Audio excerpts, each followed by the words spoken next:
Oscar. Okay? Ang ipipresent din natin dyan, okay, ay galing mismo sa mga sundalo. Okay?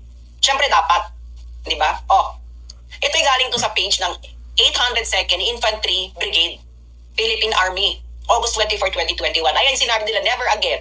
Noong August 2006 daw, nakakita daw sila ng mass grave site sa Inupacan, Leyte, about 370 meters above sea level. Yung grave sites ay mga survivors ng Communist Party of the Philippines at ito yung mga pinurge ng CPP-NPA. Okay? Nakakita sila ng 67 skeletal remains and 300 remains ng tao dun sa grave site. So in total, 367. Ano? Mga sundalo? Di ba gusto nyo na pabalikin ng Netherlands si Joma, pinabalik?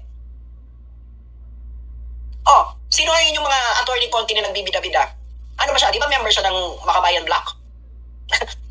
Naging kasangkapan ang mga sundalo at pulis ng CPP-NPA sa panahon ni Bongbong Marcos. Nakakahiya kayo.